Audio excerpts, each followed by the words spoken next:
bom estar aqui, mas eu nem sei se é tudo isso que ele falou, viu? É sim, eu fui generoso. A minha esposa está dizendo que é mais. Obrigado. Bom, que coisa boa estar aqui desfrutando da presença de Deus. E desde que a gente se converteu, 1980, muitos de vocês não eram nascidos ainda não. Desde lá Deus nos ensinou, usou alguns irmãos para nos ensinar. E sobretudo, lá no início, nós não tínhamos muitos mestres na igreja. Pouca gente que falava sobre generosidade. Pouca gente lá no passado falava, no ambiente que a gente se converteu, pouca gente falava de jejum, pouca gente falava de evangelismo, pouca gente falava do Espírito Santo, da ação poderosa do Espírito Santo.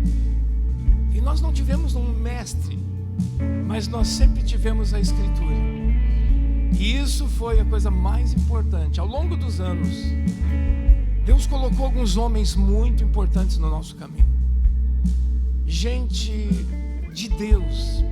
E a maioria delas, dentro do perfil que a gente se converteu, era um perfil de uma igreja cristã mais quieta. Tudo isso aqui era muito barulho para nós na época. Hoje é pouco. Vocês entenderam, gurizada? Hoje é pouco. Mas naquele contexto de 45 anos atrás, a gente foi recebendo desses homens, e alguns 20 anos atrás, 25 anos atrás, gente que era assim, muito quieta. E alguns de origem alemã, e os alemães não são de fazer muito barulho. Eles são de trabalhar mais e trabalhar quieto, e vamos trabalhando. E essa gente nos ensinou algumas coisas sobre o Espírito Santo de Deus. Gente que veio quieto, trazendo um fogo de Deus, sem muito barulho, mas com muita transformação. A gente foi aprendendo isso. Eu pessoalmente sempre fui mais barulhento, né? Pessoalmente é o meu jeito. Outros da minha família são mais quietos, outros mais barulhentos. É um misto. Nossos filhos saíram um misto, não foi? Acho que uma das filhas que está aqui é mais barulhenta, né? No sentido de se expor mais. E a gente também foi aprendendo a se expor, mas uma exposição com responsabilidade. Uma exposição que tem a cabeça no céu, mas os pés na terra. Porque não pode ser uma coisa irresponsável. E aí fé e Deus e nós, ao longo do tempo a gente foi aprendendo que Deus e nós trabalhamos juntos. Se você ver na Bíblia, tudo que Deus quis fazer, Ele sempre usou o ser humano. Inclusive para salvar a humanidade, usou o filho dele, que já existia com ele e teve que se tornar humano. Então Deus sempre escolheu. E nessa onda de Deus, nessa atividade de Deus, entramos nós. E Deus nos chamou para participar da maior obra que existe no mundo. Porque sabe por que é maior? Porque o que nós fizemos em favor de alguém, e esse alguém venha conhecer Deus, isso dura para a eternidade. Todas as outras atividades, elas vão passar. Você vai trabalhar, você vai ter filhos, você vai ter família, você vai ter dinheiro ou bens, e tudo isso um dia passa. Ou passam eles ou passamos nós. Mas o que Deus faz dura eternamente, e faz através de nós. Já pensou? De nós. Bem, isso era só uma introdução. Josué, te convido a abrir o livro de Josué, aí no capítulo 1. E você vai perceber que algumas coisas que eu falei aqui na introdução tem a ver agora com Josué. Veja aí comigo. A partir do verso 5, diz o seguinte: ninguém te poderá resistir todos os dias da tua vida. Como fui com Moisés, assim serei contigo. Não te deixarei e não te desampararei. Sê forte e muito corajoso, porque tu farás este povo herdar a terra que sob juramento prometi dar a teus pais. Tão somente ser forte e muito corajoso, para teres o cuidado de fazer tudo segundo o meu servo Moisés te ordenou. Dessa lei não te desvies nem para a direita nem para a esquerda, para que sejas bem-sucedido em tudo que andares, onde quer que andares. Não cesses de falar deste livro da lei, antes medita nele de dia e de noite, para que tenhas o cuidado de fazer segundo tudo quanto nele está escrito. Então farás prosperar o teu caminho e serás bem-sucedido. Não te mandei eu ser forte e corajoso? Não temas, não te espantes, porque o Senhor teu Deus é contigo por onde quer que andares. Amém, meus irmãos? Sabe quando Deus quer falar uma coisa com a gente? Escute o que eu vou te dizer agora. Deus nunca fala uma só vez. Às vezes Ele fala duas. Às vezes Ele fala três. Guarde isso no seu coração. Muitas vezes Deus fala contigo algo e tu vai pensar, será que isso é de Deus ou é da minha cabeça? Todos já passamos isso, eventualmente passaremos talvez de novo. Mas muitas vezes Deus vai usar uma pessoa que não sabe nada a teu respeito, o que está acontecendo contigo, pode ser até conhecida, mas não sabe o que está dentro de ti. E Deus vai usar ela para falar. Às vezes Deus vai usar a Escritura diretamente. Às vezes Deus vai usar uma palavra aqui do púlpito.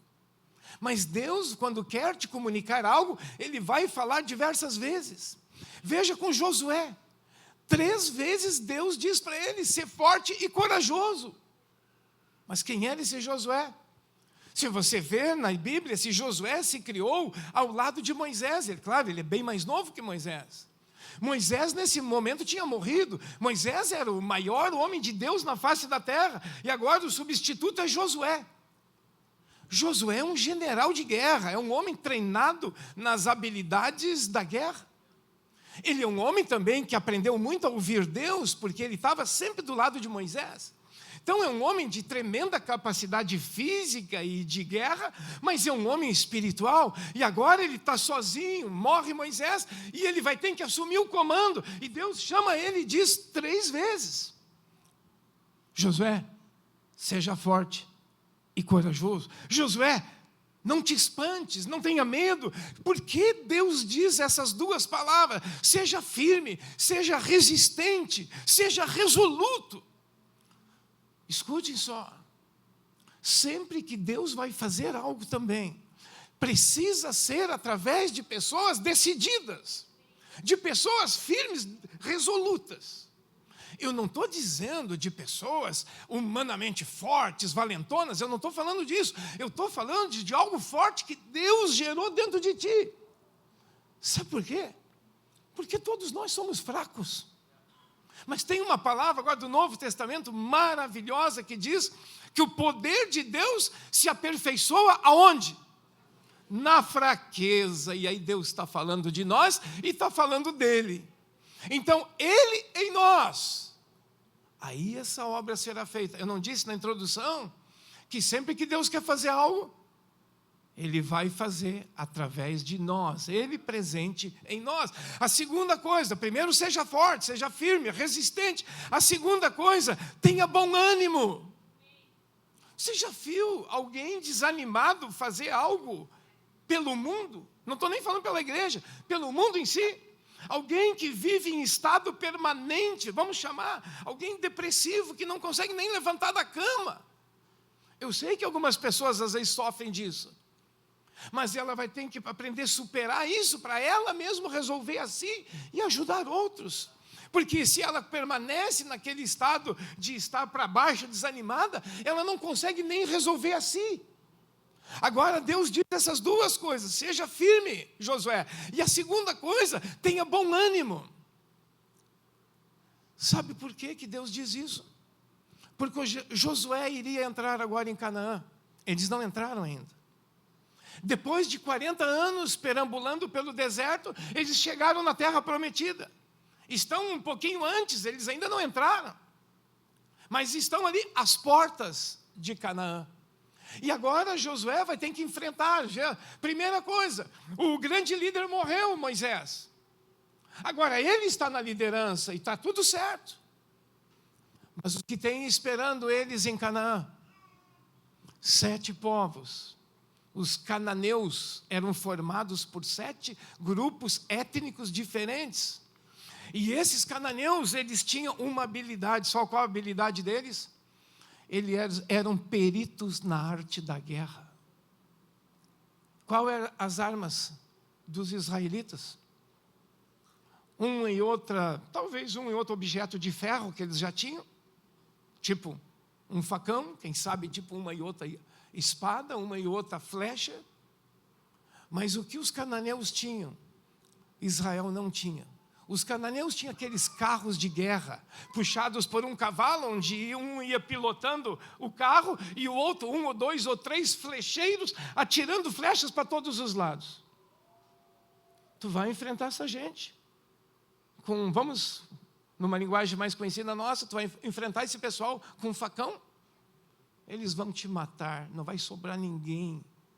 Israel era mais fraco. E agora, Josué sabia disso. Mas Josué tem algo que os cananeus não têm. Josué tem essa promessa: eu serei contigo.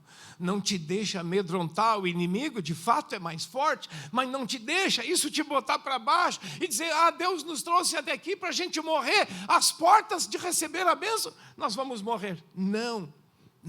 Ele teria que ser forte, porque os próximos dias serão muito difíceis.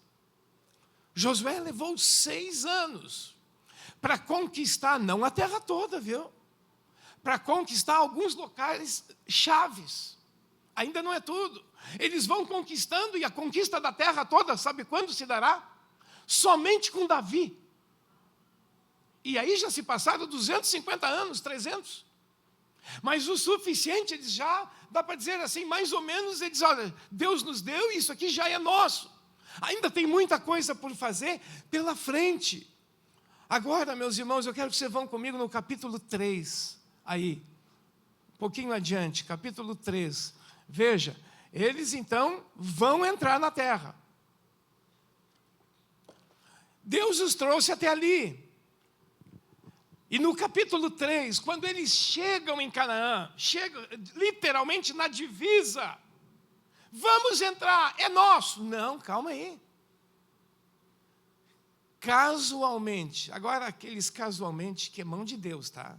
Eu estou dizendo casualmente por uma linguagem. O Rio Jordão estava transbordando, chegaram em época de muita chuva, e não tinha como entrar em Canaã. Vejam só, por que Deus levanta obstáculos? Ou dificuldades? Ou problemas? Por que às vezes é Deus que levanta? O diabo levantou, às vezes é o diabo também.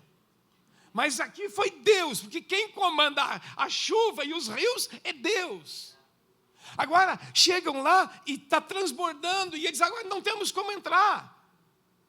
O Rio Jordão, quando transborda, ele não é tão grande, é um rio pequeno. Quando ele transborda, não tem como passar. E a promessa de Deus agora, por acaso um rio vai impedir a promessa? Não.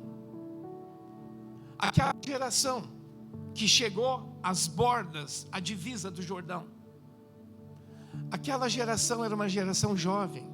O máximo que tinha era 39 anos. Porque a antiga geração que saiu do Egito morreu no deserto. Lembram? Por desobediência, por rebelião, uma série de coisas. Eles morreram no deserto. E essa geração jovem, 39 para baixo, não tinha visto, olha o porquê do obstáculo do rio. Ela não tinha visto o milagre de quando Deus abriu o mar. Eu já tive a graça de passar nesses 2 lugares. O lugar onde foi a passagem do mar, lá no Egito. E já batizei algumas pessoas exatamente no lugar onde Israel atravessou. O batismo oficial que o pessoal faz, as excursões que vão a Israel, eles vão lá num lugar bonito, maravilhoso. Não é lá. Lá é o lugar para turista. Nós fomos no lugar da travessia. Feio o lugar, né?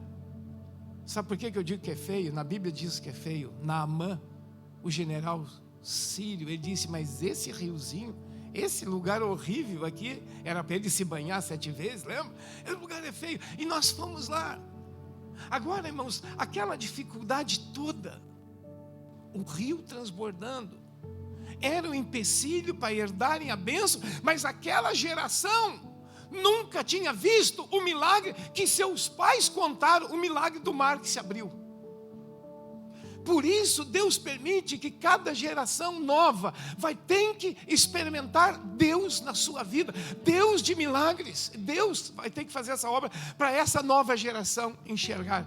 Então eu vou dizer a vocês que essa questão de estar fechado o rio, aquele obstáculo era pedagógico. Pedagógico significa que Deus usa algo para nos ensinar, algo para nos desenvolver.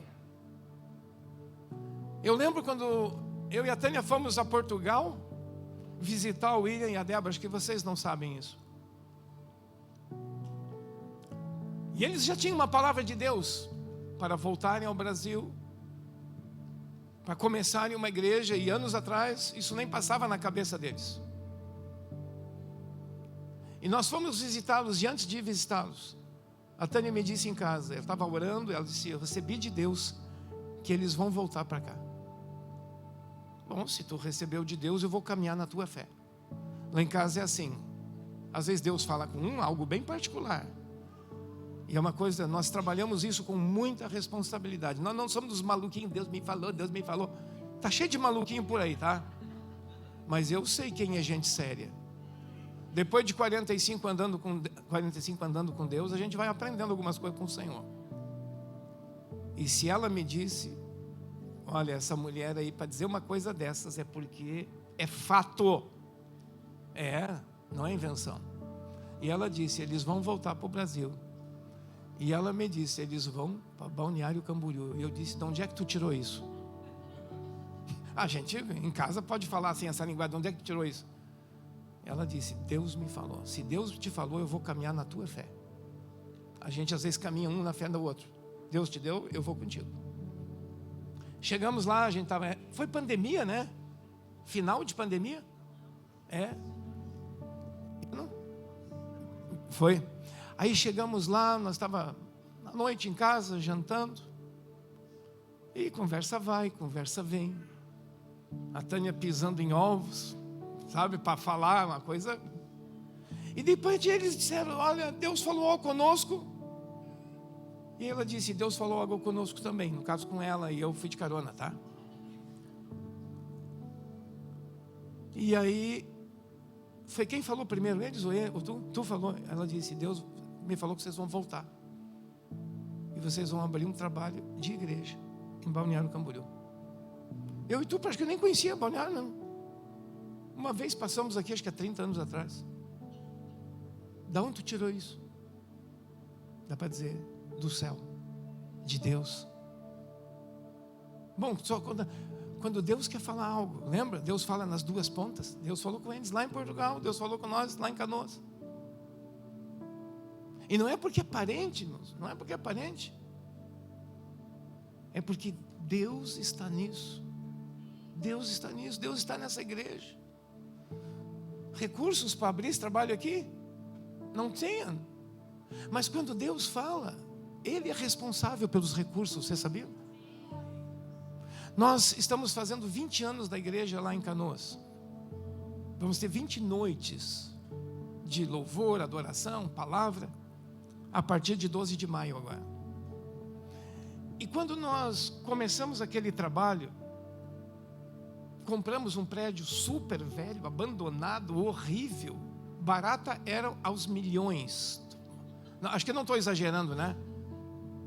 Era uma antiga fábrica de peles que pegou fogo, nunca mais ninguém fez nada, não tinha teto, não tinha parede, era um troço horrível. E aí nós compramos aquilo na fé, mas fé sempre tem palavra de Deus, fé não é invenção humana, e fé não é positivismo, pensa positivo vai dar certo. Sai dessa armadilha aí, tá? Sai dessa armadilha. Compramos, nós como igreja, começamos a reformar, e resumindo, há 20 anos atrás, o preço básico foi 610 mil. Hoje isso é muito dinheiro, 20 anos atrás. Eu não sei fazer os cálculos, mas o pessoal de matemática sabe. E começamos a reformar o prédio. Estava tudo sempre muito bem, os irmãos animados. Mas quem mais tem sempre dificuldade é o tesoureiro da igreja. O tesoureiro sempre pensa, e tem que pensar mesmo, nas contas, está certo ele. E aí não vai dar. Era muito dinheiro a cada mês. E Deus me deu uma palavra. E eu não sou desses também. Deus me deu uma palavra.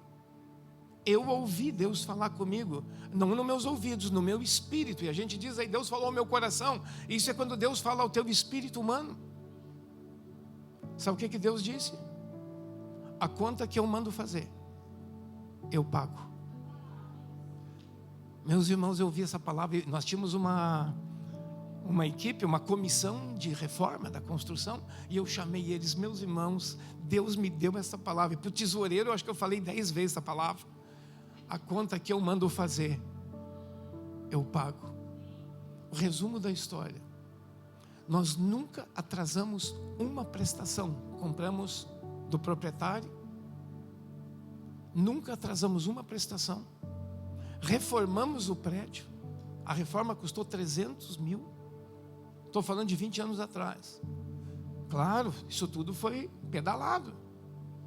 Mas nunca atrasamos nada, porque Deus disse: a conta que eu mando fazer, eu pago. Por isso, irmãos, Deus vai nos expor.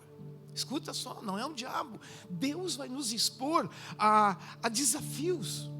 Porque a fé, agora a sua fé, a minha fé, precisa de desafios. Porque se não tem mais desafio na vida, o que acontece com a gente? A gente cai em descaso, em lentidão, em mornidão. A fé precisa. Então, agora eles estavam diante do rio. Voltei ao rio agora. Eles estão, o rio transbordando, do capítulo 3. E aquela geração precisava esse desafio, porque quem passou o mar antigamente foi os pais deles, mas não eles. Eles não eram nem nascidos. Então agora eles vão ter essa, e Deus põe aquela barreira. Mas veja, aquela barreira, eu já disse, era pedagógica. Deus queria ensinar algo. E aí Deus disse a ele que quando os sacerdotes pisarem com o pé na água, eu vou abrir a água. Ei, meus irmãos, tenta ver essa cena.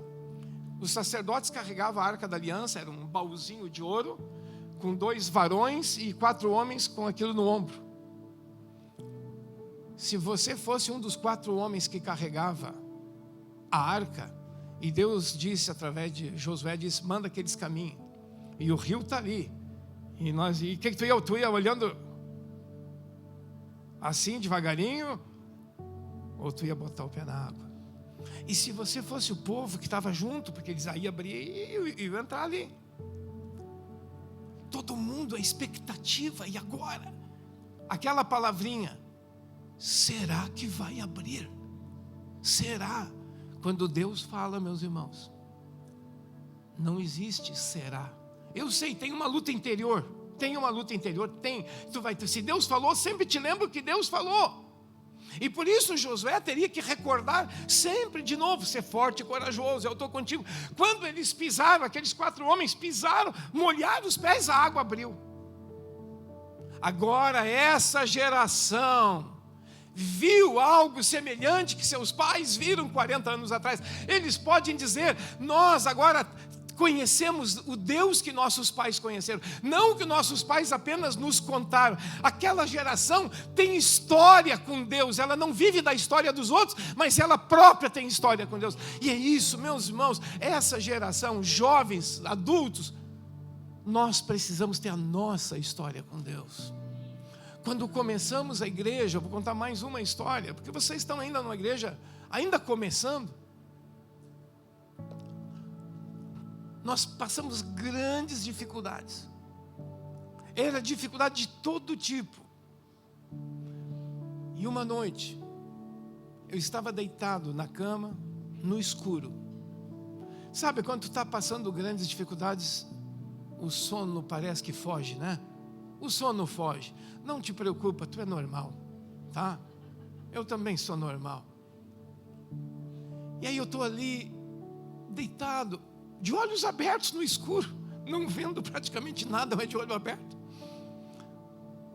estou ali e de repente eu vi, aí vi mesmo, não foi visão espiritual, foi visão literal. Eu vi escrito no teto uma palavra. Sabe o que dizia? Coragem.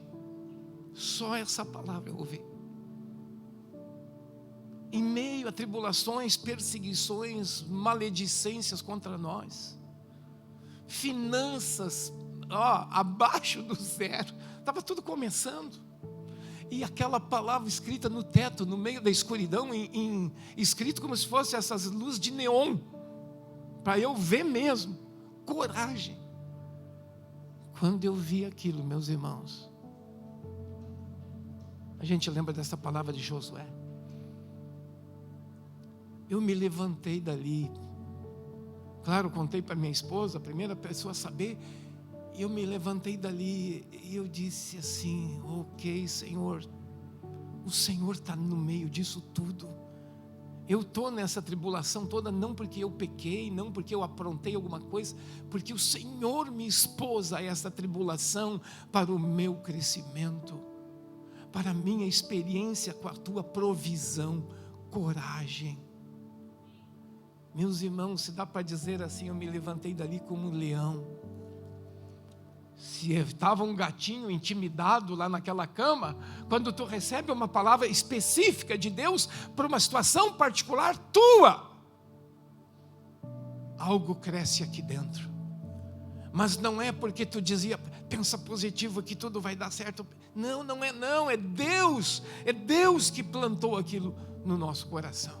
É Deus. Bom, no capítulo 3 agora agora o rio está aberto. Aquela nova geração tem a sua experiência. Mas ainda não é tudo, eles vão conquistar a terra, já passaram o rio, eles agora têm algo pela frente. Você pode me acompanhar aí? Logo no capítulo 3 entraram, no capítulo 4, no capítulo 5.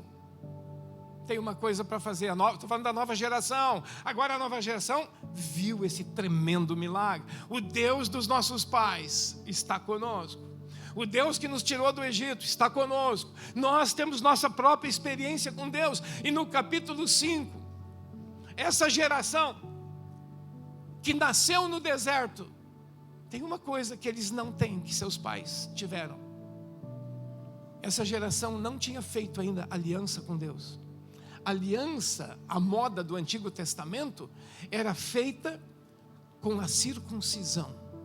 Todos os homens, no caso eram as crianças, meninos, tinham que cortar aquela pelezinha do pênis, o prepúcio do pênis. E agora esses homens têm 39, 35, 30, 20, de todos, até os bebezinhos, tem que fazer aliança com Deus. Eu estou dizendo para eles, para vocês, que eles vão conquistar uma terra. Eles já viram o milagre, mas a geração nova precisa ter aliança com Deus. E eles agora fizeram aliança com Deus. Está ali no capítulo 5. Talvez alguns diriam, mas eu já sou adulto, vou passar por esse vexame, porque o sacerdote ia te chamar, e era sem anestesia. Tudo bem, homens? Era sem anestesia e provavelmente vai infeccionar. Era feita com uma pedra super afiada. Não era nem bisturi, que já corta e cicatriza e estanca o sangue ao mesmo tempo.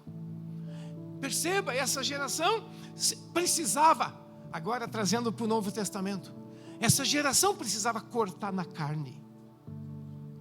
Espiritualizando significa, essa geração não pode dar espaço para pecado, ela tem que ser uma geração que anda com Deus, e não tenha nada a ver com as antigas histórias do Egito, e deuses do Egito, e nem tem a ver com os futuros deuses cananeus. Aqueles 7 povos eram cheios de deuses. Eles fizeram aliança com Deus, era o sacrifício vivo. Lembra que o apóstolo Paulo fala, capítulo 12 de Romanos, para a gente apresentar a Deus o nosso corpo em sacrifício vivo. Ser cristão é entregar a alma, sim, é entregar teu espírito, mas é entregar teu corpo também para o Senhor. Eu gosto muito, irmãos, do que Paulo disse. Ele disse que o nosso corpo é templo é morada do Espírito Santo. Às vezes eu já vi cristãos dizerem: o nosso corpo não presta para nada. Como assim? Onde é que o Espírito Santo habita hoje? No teu corpo e não presta para nada? Se o próprio Espírito Santo está te valorizando. Lá no futuro seremos ressuscitados, porque o corpo é valiosíssimo. É verdade que ele é frágil. Por causa do pecado ele é frágil. Mas ele é valiosíssimo. Se ele não tem valor, por que a gente cuida tanto dele? Se ele não tem valor, por que você vai ao médico? Deixa eu morrer logo. É templo do Espírito Santo. Apresenta esse templo do Espírito Santo constantemente a Deus. Ok, eles vão conquistar a terra. Já estão circuncidados agora. Mas tem mais uma coisa para fazer. Não começou a guerra ainda, tá? Primeiro a gente se prepara para ir conquistar. Isso em tudo na vida. Agora eles vão celebrar a Páscoa. Você está aí ainda no capítulo 5. Observe, eles vão celebrar a Páscoa. A primeira Páscoa foi na noite que saíram do Egito. A segunda Páscoa foi quando? Foi quando eles tiveram um ano lá no Monte Sinai. Fizeram a segunda Páscoa. E agora, há 39 anos não fazem Páscoa. Há 39 anos eles não comem o Cordeiro de Deus, que era o símbolo daquela libertação, provisão de Deus. Há 39 anos não tem o sangue do Cordeiro sobre a vida deles. Vocês já viram onde eu quero chegar, né? Essa geração nova, veja só, teve que ter ver a sua própria experiência com Deus, o milagre da abertura do rio. Essa geração nova tem que passar pelo pacto com Deus, que era a circuncisão, a aliança. E essa geração nova agora vai ter uma experiência com o sangue do Cordeiro, que eles não tinham até então. É a terceira Páscoa que eles vão comemorar agora em 40 anos. Apenas a terceira. Essa geração precisava ser fortalecida espiritualmente. A conquista ainda não começou, viu, pessoal? O que está acontecendo? O preparo para a conquista. E o preparo nem era físico, era um preparo interno, preparo espiritual. Se aproximar de Deus, firmar convicções. E aí começamos falando tudo quando Deus disse: não cesses também de falar desse livro, seja forte, seja corajoso, não te espante, eu estou contigo. Agora, eles estão prontos. Estão prontos, irmãos? O que vocês acharam? Eles estão prontos? Espera um pouquinho. Me acompanhe ainda no capítulo 5. Eles estão se aprontando. Agora eu vou ler para vocês. 5:13. Estando Josué de pé, ao pé de Jericó. A primeira grande cidade que eles iam enfrentar era Jericó. Jericó nunca tinha sido conquistada por nenhum povo até então. Nunca. Suas muralhas eram de 10 metros de altura, 3 a 4 de largura. Não tinha nada igual no mundo antigo. Agora eles estão ali, já entraram, já estão na terra prometida. Jericó ficava 1 quilômetro do rio. Ali, pertinho do rio. Diz o seguinte: que ele levantou os olhos e olhou, e eis que se achava diante dele um homem que trazia na mão uma espada nua. Esse homem chegou-se a Josué e lhe disse: Josué chegou-se a ele e disse: és tu dos nossos ou dos nossos adversários? Hein? Tu te encontrar com um ser que Josué não sabia bem se era homem ou se era anjo. Tu te encontra com um ser com a espada desembainhada. E o Josué pergunta: tu é dos nossos ou tu é dos meus inimigos? Respondeu ele: não, eu sou o príncipe do exército do Senhor e acabo de chegar. Que coisa grandiosa, irmãos. Então Josué se prostrou com o rosto em terra e o adorou. Se Josué o adorou, isso aí era homem, era anjo ou era Deus? Deus, porque só se adora a Deus.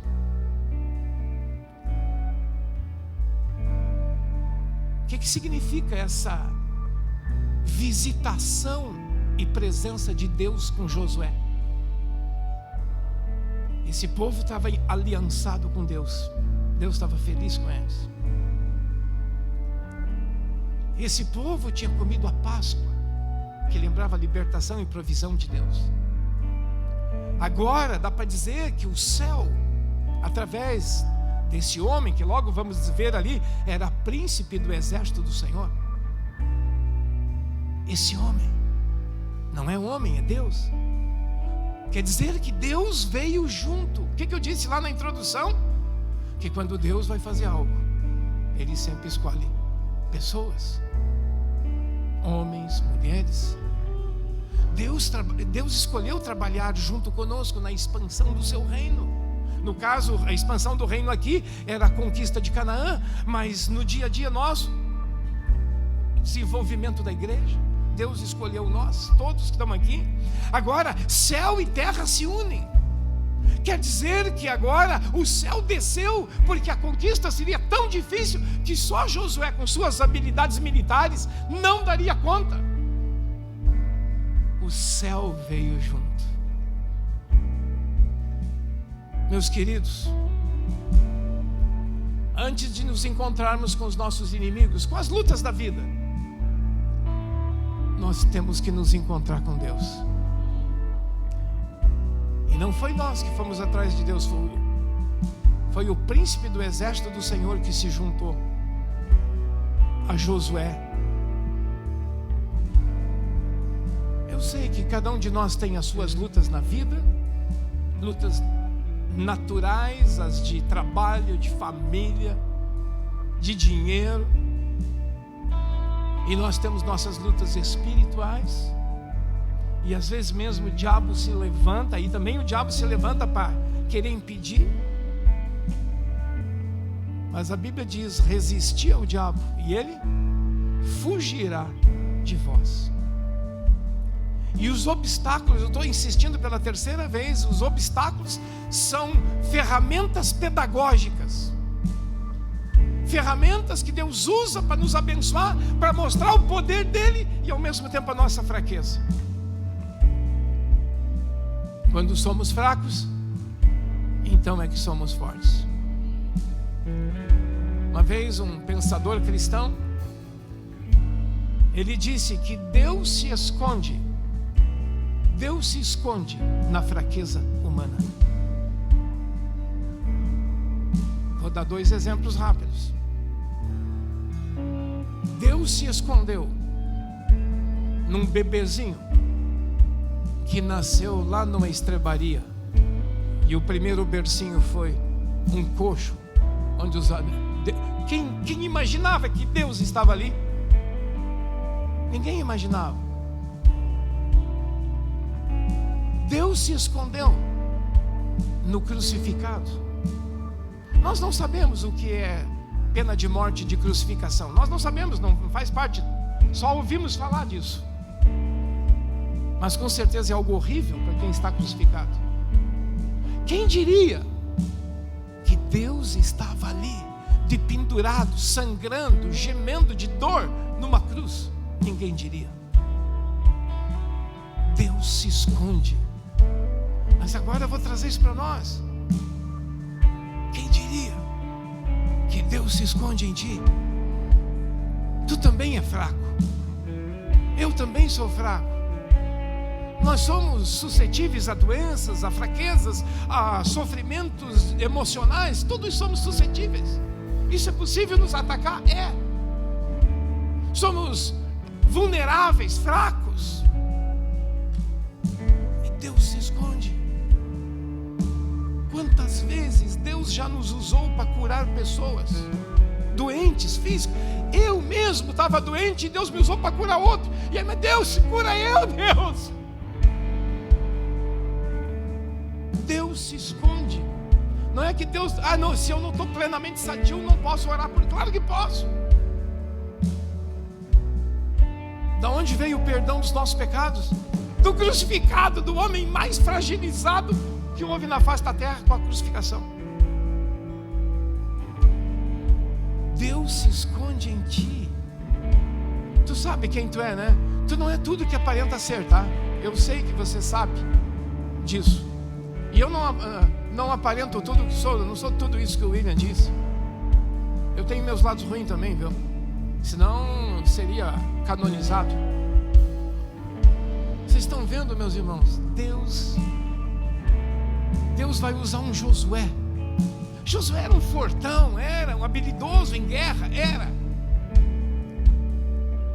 Mas contra os carros de guerra cananeu, Josué era nada. Josué podia ser bom na luta aqui, ó, espada com outro, espada e espada. Mas com um flecheiro não tinha chance nenhuma. O que eu quero dizer hoje: te prepare para a expansão do reino de Deus, mas tem que ter preparo. Corte na carne, esteja bem aliançado com Deus. Aliança significa amor e fidelidade. Esteja bem aliançado com Deus e nunca vá lutar sem a presença de Deus contigo. Quando vem o Senhor conosco, vamos ficar de pé, vamos falar com o Senhor.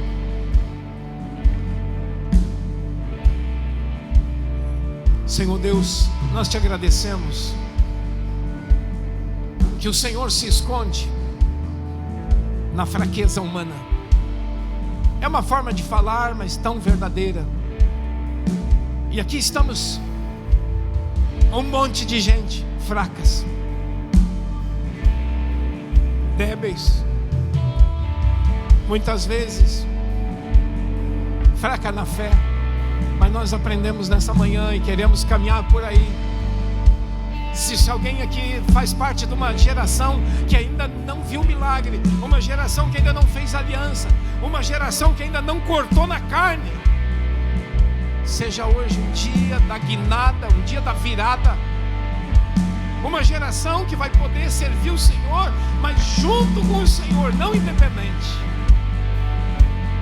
Uma geração que vai ter o Deus de Israel conosco, o príncipe do exército do Senhor, que veio para junto com Josué, para ir para a conquista. E nós queremos conquistar, sim, essa cidade, muitas e muitas pessoas para o Senhor. Não é conquistá-las para nós, é para o teu reino. E o teu reino funciona assim como vimos aqui, Pai. Todos que querem se apresentar como se fossem para um exército do Senhor, nesta manhã, pode dizer: eu me apresento, Senhor. Pode dizer a Deus: eu me apresento, eu quero fazer parte. Se não faço ainda, quero fazer parte. E se já faço, eu confirmo novamente: eis-me aqui, usa minha vida, Senhor. Estou aliançado contigo, te amo e quero ser fiel sempre.